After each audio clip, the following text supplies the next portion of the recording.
Assalamualaikum warahmatullahi wabarakatuh. Jadi, kami di sini dari kelompok 7 akan membahas tentang hasil analisis kami terkait profil kesehatan dari Kabupaten Bojonegoro. Sebelumnya, Kabupaten Bojonegoro ini merupakan salah satu wilayah di Jawa Timur yang memiliki luas wilayah sebesar 2.307,6 km persegi atau setara dengan 230.706 hektar. Nah, luas ini menjadikan Kabupaten Bojonegoro sebagai salah satu kabupaten terbesar di Provinsi Jawa Timur, menempati posisi keempat setelah Banyuwangi, Malang, dan juga Jember. Di setiap daerah tidak pernah luput dalam permasalahan kesehatan, salah satunya di kabupaten ini, di mana dalam menghadapi dinamika kesehatan masyarakat yang cukup kompleks yang ditandai oleh prevalensi sejumlah penyakit menular yang memerlukan perhatian khusus. Nah, analisis profil kesehatan menunjukkan bahwa HIV/AIDS, diare, dan juga demam berdarah tinggi atau DBD ini merupakan 3 isu utama yang berkontribusi pada beban penyakit di daerah Kabupaten Bojonegoro. Berikut adalah penjelasannya.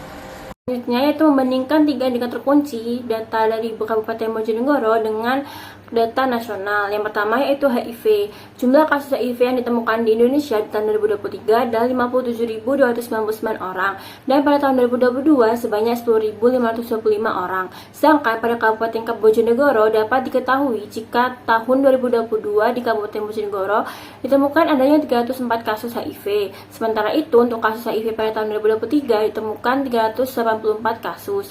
Berdasarkan data tersebut dapat diketahui bahwa kasus HIV di Kabupaten Bojonegoro dengan data nasional sama-sama mengalami peningkatan.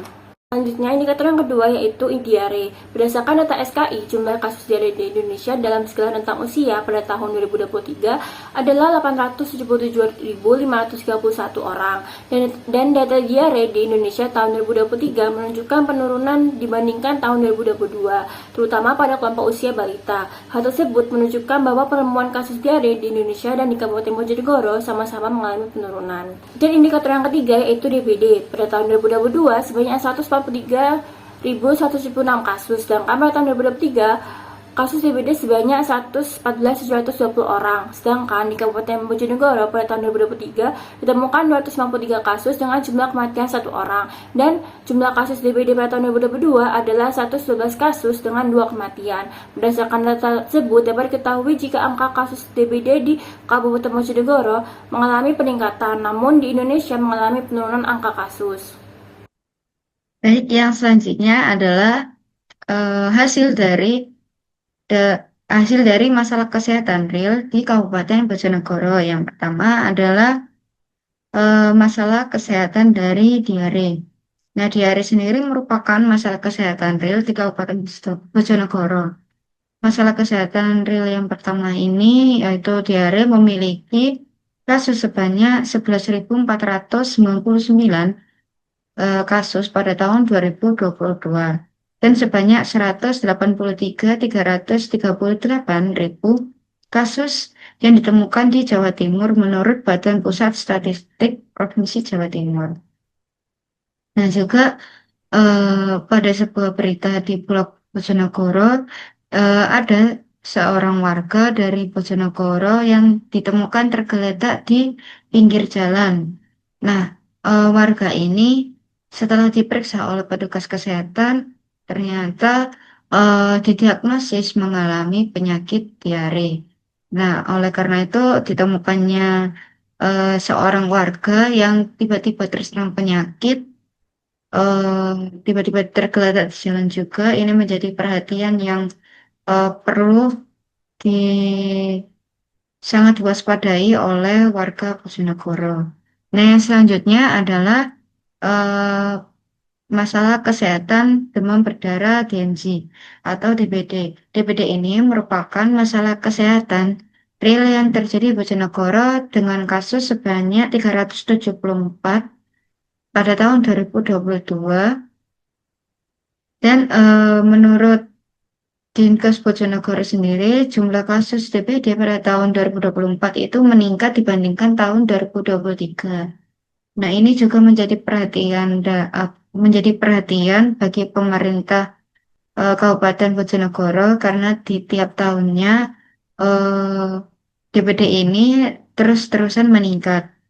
Nah, Di tahun 2024 itu meningkat dengan tercatat sebanyak 580 warga Bojonegoro mengalami DBD.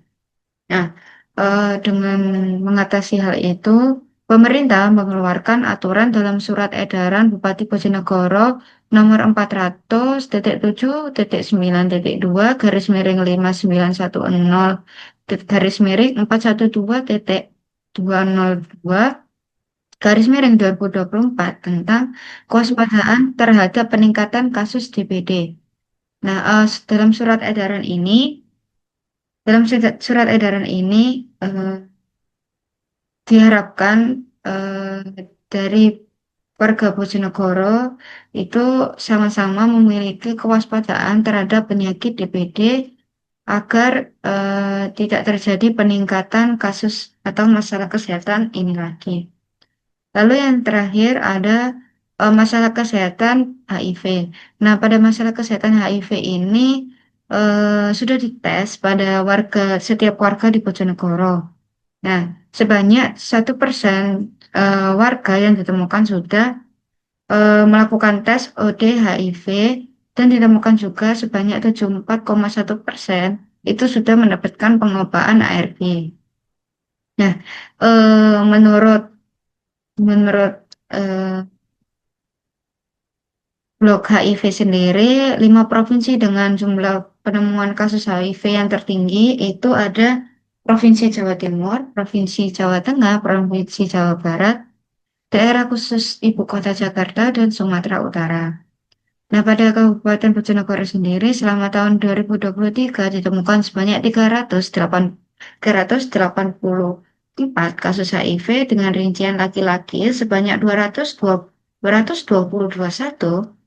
kasus dan sebanyak 163 kasus berdasarkan data dari profil kesehatan Kabupaten Bojonegoro.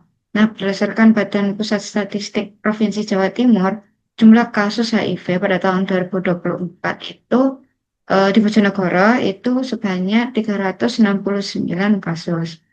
Hal ini menjadi perhatian juga bagi warga setempat karena HIV ini meskipun sudah diberikan pengobatan, namun tetap kasusnya yang ditemukan itu masih banyak. Nah, juga ini pasti membutuhkan kesadaran dari warga Bojonegoro sendiri. Selanjutnya analisis penyebab. Yang pertama, HIV di Kabupaten Bojonegoro. Berdasarkan data profil kesehatan Kabupaten Bojonegoro tahun 2023, secara kumulatif sejak pelaporan pertama, total kasus HIV yang tercatat di Kabupaten Bojonegoro telah mencapai 1.142 kasus, sementara kasus AIDS tercatat sebanyak 609 kasus. Mayoritas penderita berasal dari kelompok usia produktif, rentan dari 25 hingga 49 tahun. Untuk jalur penularan utamanya, yaitu melalui hubungan seksual beresiko. Ada 3 faktor yang mempengaruhi penyakit ini terjadi, yaitu yang pertama faktor geografi, karena Kabupaten Bojonegoro ini berbatasan dengan Jawa Tengah dan dikenal sebagai kawasan industri strategis, terutama di sektor migas. Tingginya mobilitas penduduk akibat aktivitas industri dan masuknya pekerja dari berbagai daerah meningkatkan resiko penyebaran penyakit menular seksual termasuk HIV. Yang kedua, faktor ketersediaan fasilitas kesehatan. Layanan kesehatan HIV di Bojonegoro masih terbatas dan belum merata. Hingga 2023 hanya RSUD Bojonegoro yang menjadi rumah sakit rujukan utama untuk perawatan HIV/AIDS. Yang kedua, faktor sosial ekonomi. Faktor sosial ekonomi turut mempengaruhi tinggi kasus HIV di Bojonegoro. Kemiskinan, rendahnya pendidikan, dan minimnya literasi kesehatan reproduksi menjadi penyebab utama. Yang kedua ada diare. Diare di Kabupaten Bojonegoro tercatat pada 2023 7.371 kasus diare, terutama menyerang balita dan anak-anak yang memiliki sistem imun belum sempurna.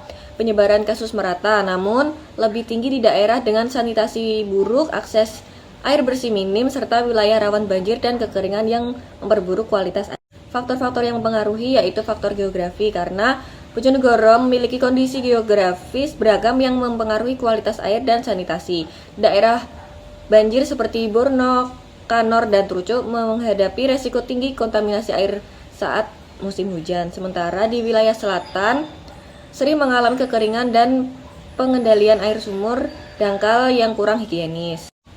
Selanjutnya, faktor sosial ekonomi. Tingginya angka kemiskinan dan rendahnya literasi kesehatan di Bojonegoro menjadi penyebab utama tingginya kasus diare. Akses air bersih terbatas sehingga mereka kerap mengonsumsi air tercemar tanpa disaring atau direbus. Anak-anak dari keluarga miskin juga sering mengonsumsi makanan dan minuman yang tidak higienis. Kurangnya pemahaman orang tua tentang PHBS membuat balita sangat rentan terhadap diare. Penyakit selanjutnya yaitu DBD. Pada tahun 2023, Bojonegoro mencatat 224 kasus DBD dengan 1 kematian. Kasus tersebar di seluruh wilayah, namun paling banyak terjadi di daerah padat penduduk dan wilayah dengan curah hujan tinggi yang mendukung perkembangan nyamuk Aedes aegypti. Anak-anak dan remaja menjadi kelompok paling rentan. Faktor-faktor yang mempengaruhi yaitu pertama, faktor geografi. Kabupaten Bojonegoro memiliki wilayah geografis yang beragam termasuk daerah rawan banjir seperti Trucuk, Balen, Kanor, dan Kalipido. Wilayah-wilayah ini menjadi tempat ideal bagi nyamuk Aedes aegypti berkembang, terutama pada saat musim hujan. Kondisi lembab dan drainase yang kurang baik menyebabkan genangan air mudah terbentuk sehingga meningkatkan populasi nyamuk penyebar virus DBD. Selanjutnya yaitu ketersediaan fasilitas kesehatan. Pengawasan jenti dan fogging masih bersifat reaktif bukan rutin. Selain itu banyak desa belum memiliki kader jumantik yang aktif dan terlatih sehingga resiko penularan dengue tetap tinggi terutama pada saat musim hujan. Yang terakhir faktor sosial ekonomi. Banyak warga menyimpan barang bekas yang dapat menampung air serta kebiasaan yang mendukung tempat istirahat nyamuk. Sampah yang tidak dibuang pada tempatnya dan keterbatasan ekonomi juga menyebabkan keterlambatan akses layanan kesehatan. Sementara literasi tentang gejala awal DBD masih minim sehingga penanganan tersebut sering terlambat. Baik, yang selanjutnya yaitu ada usulan aksi untuk mengurangi dan mencegah adanya peningkatan tren penyakit yang ada di Kabupaten Bojonegoro. Kita mengambil 3 kasus, yaitu kasus DBD, kasus HIV, dan juga kasus diare. Untuk kasus HIV sendiri kami menggunakan program, yaitu program edukasi dan pelatihan kepada masyarakat, khususnya pada umur-umur reproduksi, dan juga kepada kelompok-kelompok yang rentan untuk mengidap HIV. Yang kedua yaitu ada program counseling test, di mana di sini secara sukarela kepada pihak-pihak kesehatan yang terkait itu untuk melakukan konseling dan melakukan edukasi kepada para penderita HIV di tempat-tempat terpencil. Lalu untuk diare sendiri kami menggunakan program sanitasi dan juga akses air bersih, di mana itu sangat berpengaruh kepada adanya peningkatan penyakit diare.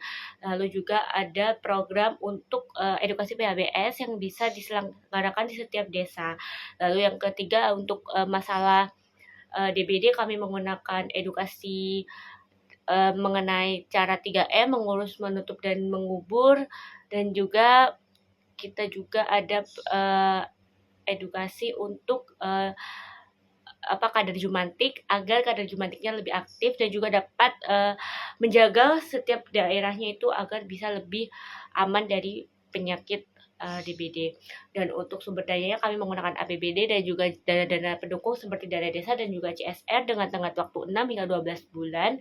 Dan juga untuk pelaksananya sendiri yaitu tentu saja Dinkes dan didukung dengan dinas-dinas lain dan juga adanya kader-kader pendukung.